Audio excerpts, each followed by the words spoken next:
안녕하십니까. 역사왕 강건세 채널에 오신 것을 환영합니다. 자, 저번 시간까지는 조선 왕들 중에서 태조 이성계, 태종 이방원에 대해서 설명을 드렸죠. 자, 이번 시간에는 그 유명한 우리 세종대왕님에 대해서부터 시작하도록 하겠습니다. 세종대왕 하면은 많은 분들이 잘 알고 계시죠. 여러 가지 업적들이 많이 있는데 여기서 한번 쭉 정리를 하겠습니다. 자, 세종, 집현전 나오면, 세종하고 연결시켜야 되죠.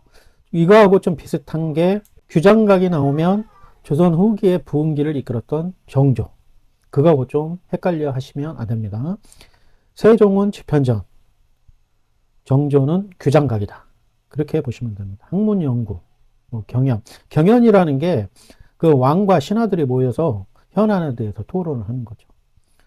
사설 환경에 대해서도 얘기하고 현안에 대해서도 토론을 하는 게 경연이고, 좀 이게 비교되는 게 서연이라는 게 있어요. 서연은 그 왕세자하고 신하들하고 서로 토론을 하는 거죠. 집현전 학사라고 그랬죠. 학사의 유명한 사람이 성삼문, 신숙주, 박팽년, 세종이 청해하는 신하들이었죠. 하지만 이 세조 수양대군 때 이 집현전을 폐지를 합니다. 왜 폐지를 했을까요?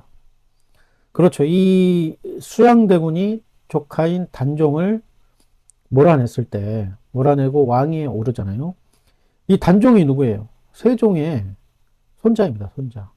아들이 문종이었고, 이 수양대군도 세종의 아들이었지만 이 조카인 단종을 몰아냅니다. 근데 이 집현전 학사들 성삼문, 신숙주, 또 박팽년 이런 인물들이 이 세종한테 총애를 받으면서 세종이 죽기 전에 이 집현전 학사들한테 그 문종을 잘 포필해달라 유지를 받았겠죠. 그런데 이 세조가 그 조카인 단종을 몰아내니까 이 성삼문이나 이 박팽년 입장에서는 또 문종의 최측근 신하이기도 했죠. 이거를 두고 볼 수가 없었죠. 그래서 이 성삼문이나 박팽년들이 굉장히 반대를 합니다. 그래가지고 결국에는 이 수양대군한테 죽임을 당하죠. 그분들을 죽었기 때문에 한 6명 정도 되는데 그분들을 사육신이라고 한다. 사육신, 또 생육신도 있죠. 그만큼 이 수양대군의 이 왕위 찬탈에 대해서 이 집현전 학사들이나 세종이 총애했던 인물들이 굉장히 반대를 하고 죽임을 당하거나 관직을 버리고 제야에 숨습니다. 자, 그 반대했던 세력들이 집현전 학사들이었잖아요. 그렇기 때문에 세조 입장에서는 등극을 하자마자 집현전을 당연히 폐지를 했겠죠. 이거는 역사적인 수순입니다. 자, 그리고 의정부 서사제를 실시한다. 세종이. 자, 왜 의정부 서사제 나오면은 왜 실시했을까요? 그렇죠. 태종이 이방원이 그 등극을 하자마자 육조 직계제를 실시했죠. 육조 직계제는 재상들, 신하들의 그 권력을 억제하기 위해서 의정부 서사제, 그 육조에서 올라온 어떤 안건들을 의정부, 재상들이 논의한 다음에 왕한테 올리는 그 의정부 서사제를 태종이 폐지를 시켜버리고 육조 직계제를 실시했었죠. 하지만 이제 세종이 들어오면서 세종은 약간 신하들한테 좀 권력을 이양해주는 그런 스타일이었어요. 자기는 할 일이 많으니까 장영실하고 같이 천문기구도 만들어야지, 칠정삼도 편찬해야 되지, 특히나 훈민정음을 만들어야지. 혼자 할 게 많아요. 많다 보니까 신하들한테 권력을 많이 이양을 했죠. 그러다 보니까 육조 직계제를 하다 보면 일일이 육조로부터 직접 보고를 받아야 하기 때문에 힘들죠. 그렇기 때문에 의정부에서 논의해가지고 올릴 것만 올려라. 그래서 의정부 서사제를 실시한다. 왕권과 신권의 조화를 시키죠. 아버지 태종하고는 다르게. 자, 조선시대 보고체제 변천을 간단하게 정리를 해볼게요. 그 태종 이방원이 왕자의 난을 통해서 등극을 하고 이제 신권을 약화시켜야 되기 때문에 그 정도전이 해왔던 재상 중심 체제를 약화를 시켜야 하기 때문에 육조에서 직접 왕한테 보고하는 육조 직계제를 실시를 한다. 그렇죠. 그러다가 이제 아들인 세종이 등극을 하자 세종은 자기가 할 일이 많기 때문에 그 신하들한테 많은 일을 떠넘기죠. 떠넘기면서 의정부 서사제를 다시 부활을 시키죠. 의정부 서사제는 육조에서 올라온 안건을 의정부에서 논의한 다음에 왕한테 보고할 건 보고하고 걸러주는 거죠. 자, 의정부 서사제를 실시하고 다시 또 수양대군이 단종을 몰아넣어요. 쿠데타 비슷하게 하는 거잖아요. 하니까 또 신권을 약화를 시켜야겠죠. 그렇기 때문에 다시 육조 직계제를 재시행한다. 이게 보고체계 변천, 이 세 가지만 알아두면 됩니다. 이 세 왕만. 태종 이방원하고 세조 수양대군은 아무래도 쿠데타 비슷하게 왕권을 장악하기 때문에 신권을 약화를 시켜야겠다는 그런 목적의식이 있었겠죠. 그렇기 때문에 육조에서 바로 보고하는 육조 직계제를 시행했고, 그 중간에 세종은 왕권과 신권을 조화시켜서 국정을 펼쳐야겠다는 목표의식이 있었기 때문에 의정부 서사제를 실시했다. 의정부 서사제가 나오면 신권을 강화시키는 거고 육조 직계제가 나오면 왕권을 강화시키는 거다. 그렇게 비교를 해 주시면 됩니다. 자, 의정부 서사제를 실시했고 또 영토 확장도 했죠. 영토 확장, 사군 육전을 개척했다. 최윤덕이 압록강, 그 북쪽 서쪽에 있는 압록강 유역 여진족 소탕했고, 그 다음에 사진을 개척하고, 동쪽 두만강 유역에서 여진족 소통하고 육진을 설치했다. 이 사군 육진을 개척함으로써 지금 현재 우리나라 국경이 지금의 압록강과 두만강을 잇는 선으로 확장되었다. 이렇게 보시면 됩니다. 자, 최윤덕의 사진, 김종서의 육진이다. 이 여진족들이 항상 그 우리 한반도 국경 지역에서 이 부족끼리 뿔뿔이 흩어 살았죠. 고려시대 때도 그 금나라가 침입을 하잖아요. 여진족이죠. 그것도 여진족입니다. 뭉쳐가지고. 그리고 나중에 이제 조선시대 인조 때가 되면 이 여진족이 또 뭉쳐가지고 후금이 되죠. 그 후금이 중국을 통일해라고 해서 청나라를 건국을 한다. 여진족입니다. 이 사군 육지는 여진족과 관련되어 있다. 자, 또 헷갈리지 마셔야 되죠. 여러 번 또 설명을 드렸습니다. 비슷한 거. 강동 육주는 고려 거란 1차 침입 때 서희의 외교 담판으로 그 압록강 유역을 획득한 거고, 동북 구성은 고려 시대 때 윤관의 별무반이 여진족을 소탕하기 위해서 축조한 성이다. 그리고 사군 육지는 아까 말씀드린 것처럼 세종 때 최윤덕이 사준, 김종서가 육진을 개척하면서 우리나라 국경을 만들었다. 이게 헷갈려요. 강동 육주, 동북 구성, 사군 육진. 동북 구성하고 사군 육지는 여진족과 관련이다. 강동 육주는 거란과 관련이다. 이렇게 매치를 시키세요. 헷갈리시면 안 됩니다. 계속 설명을 드리면 이게 이제 어느 정도 익숙해지셨을 거예요. 자, 다음으로 이제 대마도 정벌이 또 나오죠. 이종무로 하여금 세종 때 대마도 정벌을 한다. 이것도 비교 분석을 해야죠. 저번에 고려 할 때도 했었죠. 역사적으로 대마도 정벌이 3번이 나옵니다. 자, 처음으로 고려 창왕 때 박위가 그 대마도 정벌하고 포로를 구출해 온다. 그 다음에 2차는 조선 태종 김사영이 대마도 정벌을 한다. 그리고 세종 때 이종무가 대마도 정벌을 한다. 딱 3번이 나옵니다. 이 1차 때 박위, 3차 때 세종, 이종무, 이게 많이 나온다고 그랬죠. 자, 고려 창왕, 조선 태조, 조선 세종 때 박위, 김사영, 이종무가 대마도, 스시마섬을 정벌을 한다. 역사적으로 딱 3번 나옵니다. 자, 매치를 잘 시켜 놓으세요. 자, 그 다음에 뭐 삼포를 개항하는데 이건 많이 나오는 게 아닌데 이 계약조를 설명하기 위해서 드립니다. 이 일본의 요청으로 부산포, 제포, 지금의 창원이죠. 연포를 개항한다. 이건 그렇게 많이 아실 필요는 없어요. 자, 근데 이 계약조를 체결한다. 계약조. 이게 아까 그 대마도 정벌을 했다고 그랬잖아요. 이종무가 조선 세종 때 체결하고 나니까 이 대마도가 그 당시에 지금 어떻게 보면 우리나라 땅이라고 말을 해도 될 정도로 이 대마도는 일본 본토보다는 우리 조선하고 그 연결이 많아 있었어요. 거의 생활권이었어요. 생활권이고 무역도 많이 하고 하고 대마도는 이 조선하고 무역을 하지 않으면 살 수 없을 정도로 굉장히 관계가 돈독했었죠. 그런데 세종 때 이제 그 대마도를 근거지, 해안가를 근거지라서 이 왜구들, 해적들이 많이 있다 보니까 이제 세종 때 이종무가 가서 대마도를 토벌을 하죠. 토벌을 하고 이제 외교 관계가 끊겼을 거 아니에요. 그러다 보니까 이제 대마도 주민들이 이제 살 길이 막막하니까 조선에다가 그 요청을 하죠. 제발 이 세견선 같은 그 무역할 수 있는 그걸 풀어달라 하고 이게 통교 요청을 합니다. 그 세종이 그래 알았다. 이 삼포를 개항을 해주겠다. 가지고 이 부산포, 제포, 연포만 이 세 개 항구에서만 거래할 수 있게 해줍니다. 그러면서 뭐 외인에게 뭐 입국 증명서가 있어야 그 무역을 할 수 있을 정도로 무역선 수도 제한을 합니다. 이게 계약조다. 예, 가끔가다 문제가 나오면 이 계약조가 뭔가 잘 이게 매치가 안 돼요. 하지만 계약조는 그 세종 때 대마도주하고 체결한, 일본하고 체결한 무역 협정이다. 그렇게 보시면 돼요. 무역 협정.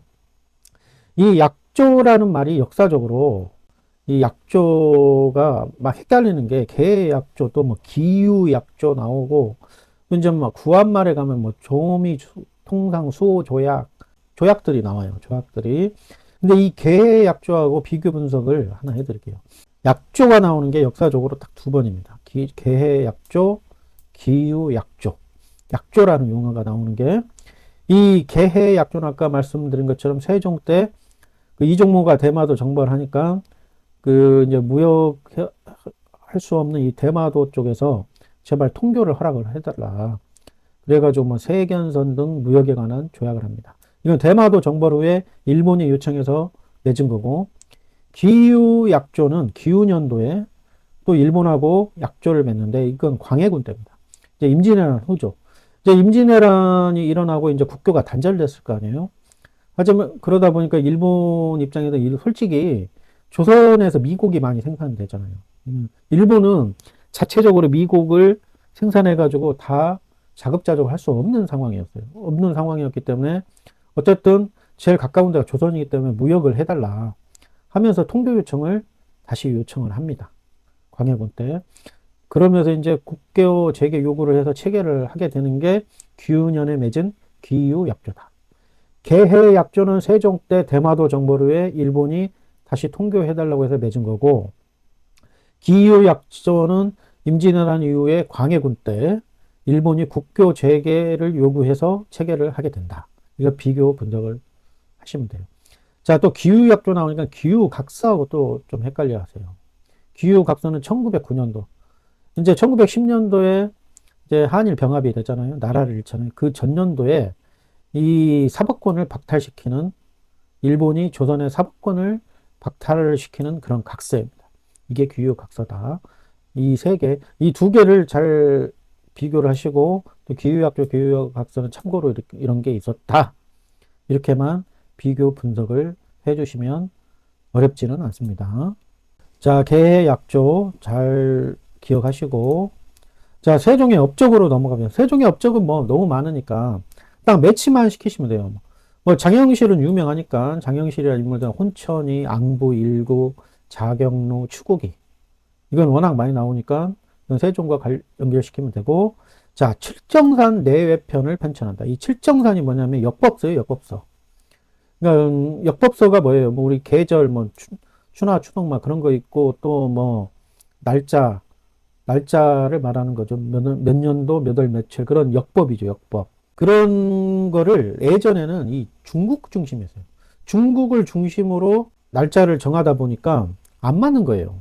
중국하고 우리 조선하고 많이 떨어져 있잖아요. 그럼 이 역법서가 왜 중요하느냐? 농사를 지을 때 중요한 거예요. 언제 파종을 하고, 언제 모내기를 하고, 막 이제 언제 그 벼를 베고, 그런 이 농사에 굉장히 중요한 게 이 역법이거든요. 근데 중국 중심으로 하다 보니까 시차가 나는데 안 맞는 거죠. 그래서 그 세종이 그거를 우리나라에 맞게 만들어라. 우리나라 중심으로, 이 조선 한양을 중심으로 이 만든 게 칠정산 내외편이다. 칠정산이다. 그렇게 매치를 시키죠. 굉장한 업적이죠. 그렇죠. 이 농부들한테는 굉장히, 그리고 일반 서민들한테도 굉장히 그 훌륭한 업적이죠. 근데 아무래도 이제 그 당시에 성리학자들, 유학자들 입장에서는 중국 중심이기 때문에 막 반대를 많이 했죠. 중국에서 그 이걸 알게 되면 우리한테 뭐라고 할 거다. 그 당시에는 중화사상으로 해서 이 중국 입장에서는 중국이 중심이어야 되거든요.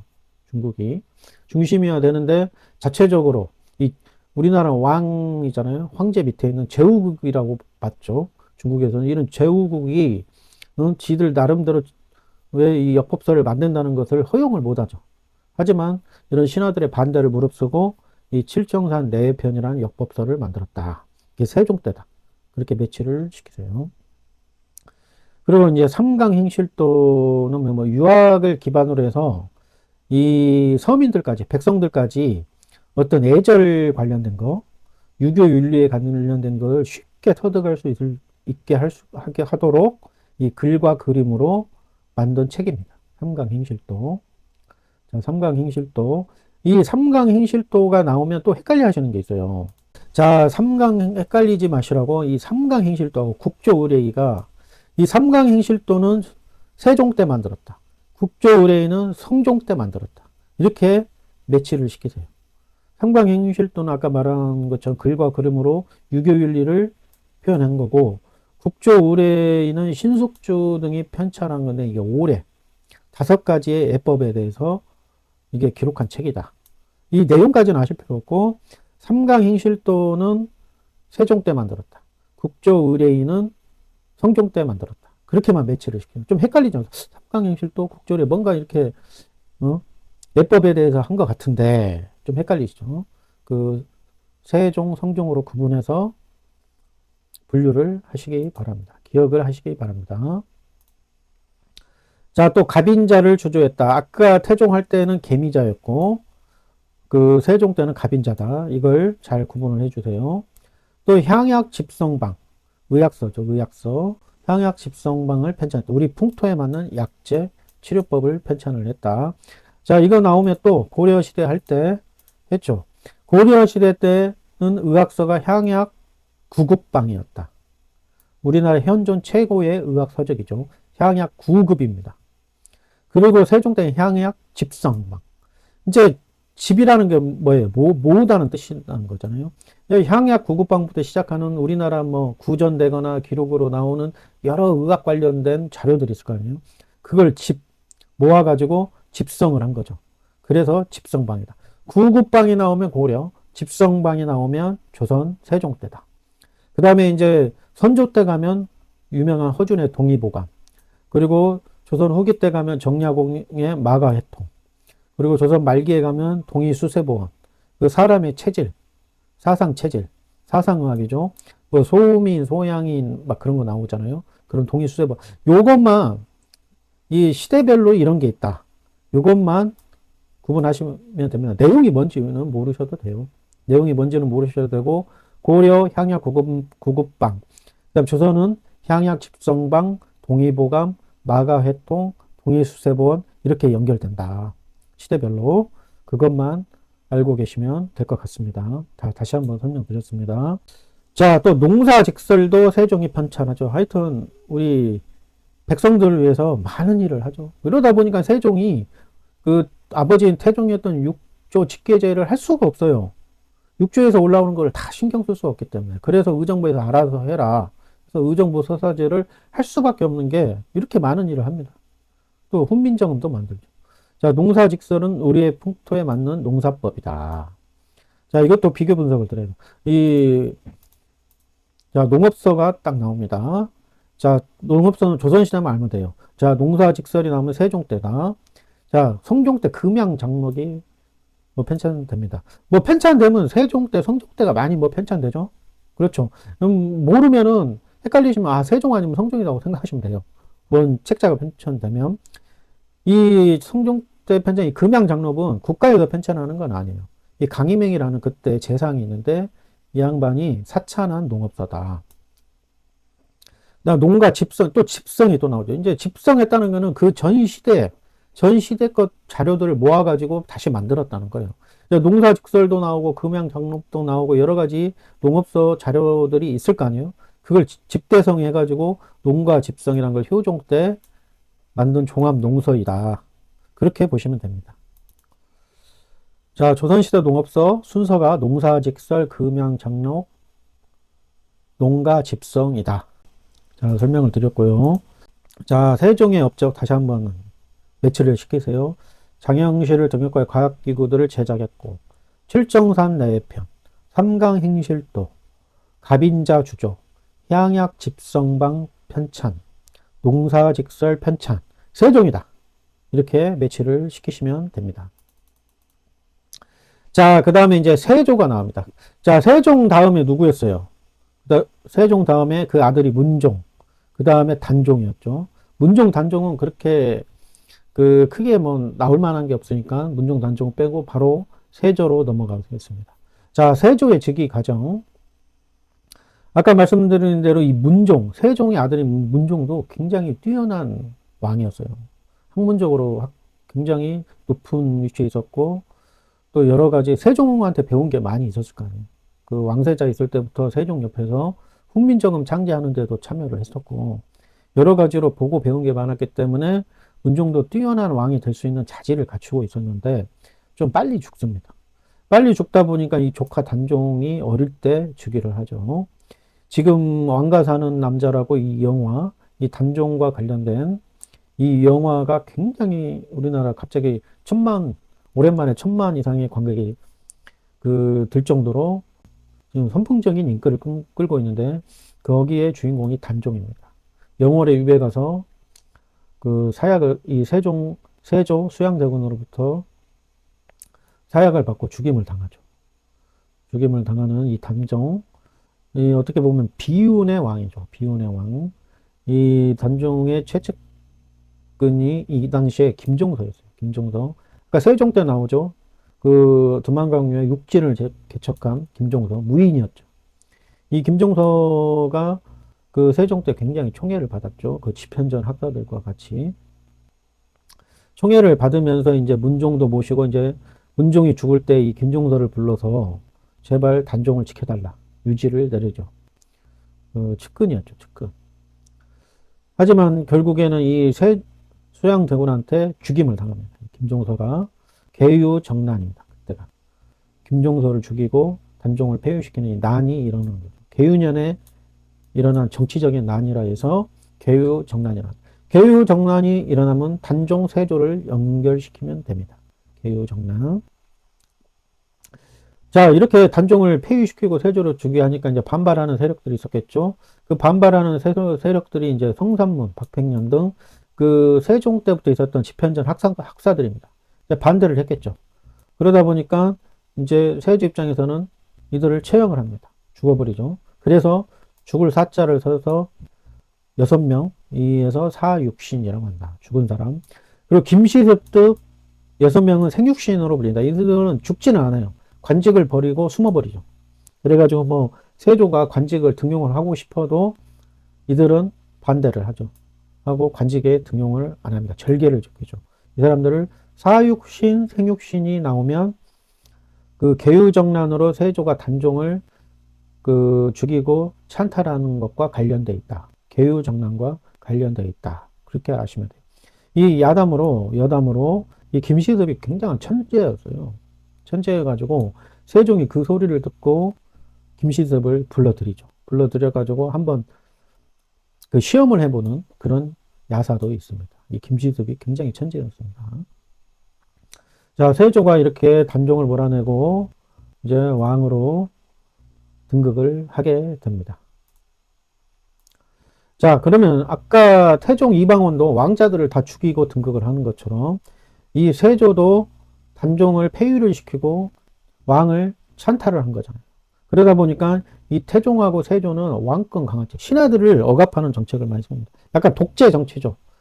현대사에서도 박정희가 쿠데타를 일으켜가지고 독재 정치 비슷하게 하는 것처럼 자기 마음대로 하는 그런 정책들을 많이 취하죠. 그래가지고 좀 강력한 정책들이 나오면 태종 아니면 세조라고 보시면 돼요. 아버지인 세종이 실시했던 의정부 서사제를 폐지를 시키고 다시 육조에서 왕한테 직접 보고해라. 자, 육조 직계제를 재시행을 합니다. 강력한 정책이죠. 집현전도 폐지했다고 그랬죠. 그 사육신인 그 주도자들이 집현전 학사들이었기 때문에 집현전을 폐지를 시킵니다. 그리고 경연도 중단을 시켜버려요. 이 경연이 뭐 주에 몇 번씩 이 신하들하고 왕이 모여가지고 현안에 대해서 토론하고 하는 그런 경연도 중단을 시켜버리죠. 독재자니까. 그렇게 배치를 시키네요. 또 직전법도 실시했다고 그랬죠. 현직 관료한테만 수조권을 지급하는 이것도 굉장한 그 혁신적인 것보다 강력한 개혁 정책이었죠. 그 퇴직 관료들의 반발이 굉장히 심했을 테니까요. 자, 직전법이 나왔으니까 또 설명을 드리죠. 이거는 왜 계속 설명을 드리냐면 이건 중요해요. 중요하기도 하고 사람들이 공부하시는 분들이 이걸 막 넘기려고 해요. 복잡하니까. 하지만 관리지급 토지대도나 통일신라 관료전, 고려시대 역분전 전시가가 있었다. 조선의 과전법, 직전법, 관수강급제가 있었다. 이것만 매치를 시키시라고 그랬죠. 이제 어느 정도 아실 거예요. 그러니까 이번에는 그렇게 자세하게 설명하지는 않을게요. 자, 이렇게 있었다.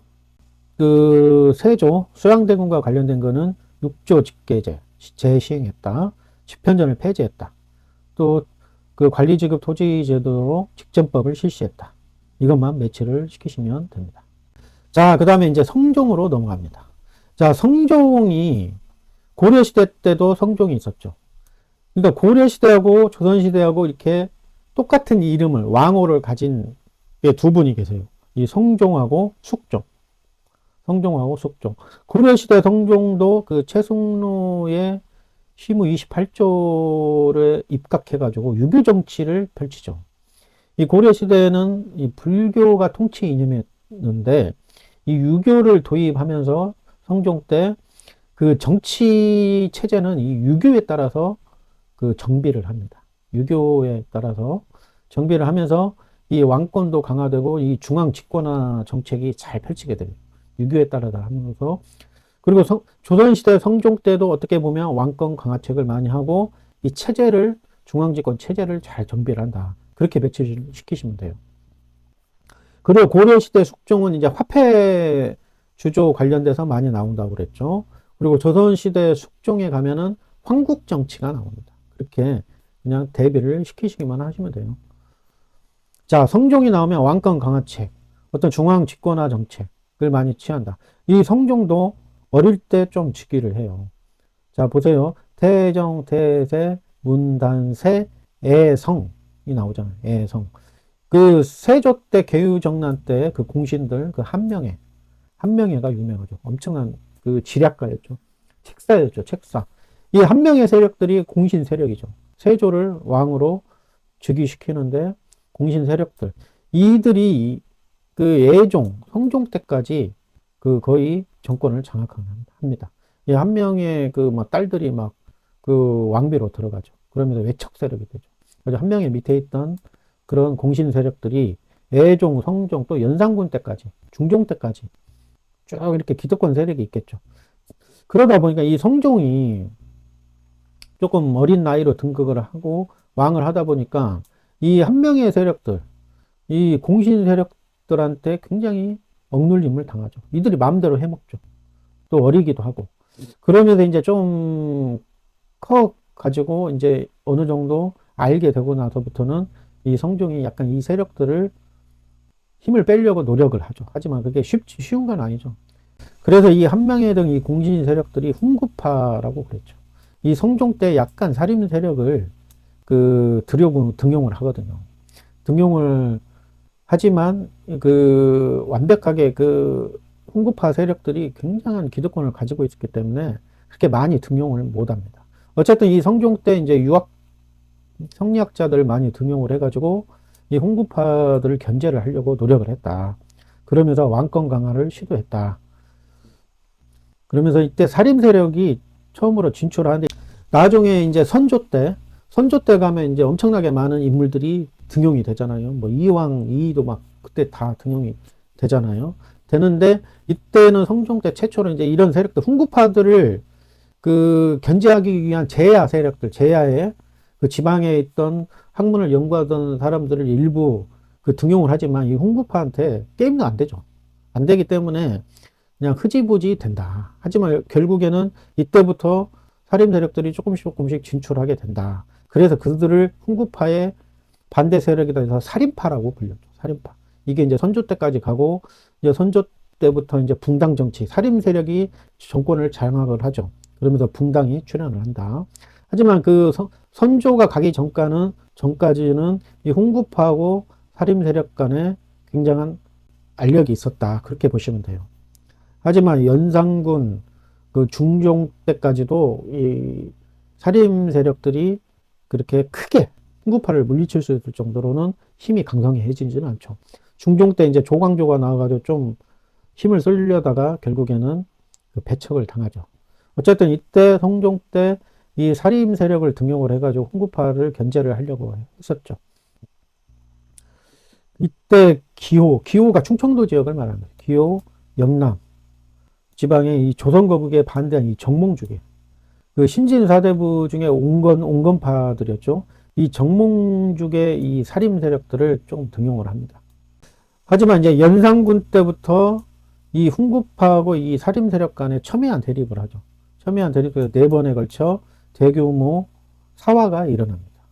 그래서 이 살림 세력들이 대규모로 축적되죠. 그만큼 이 훈구파 세력들이 굉장히 강성해요.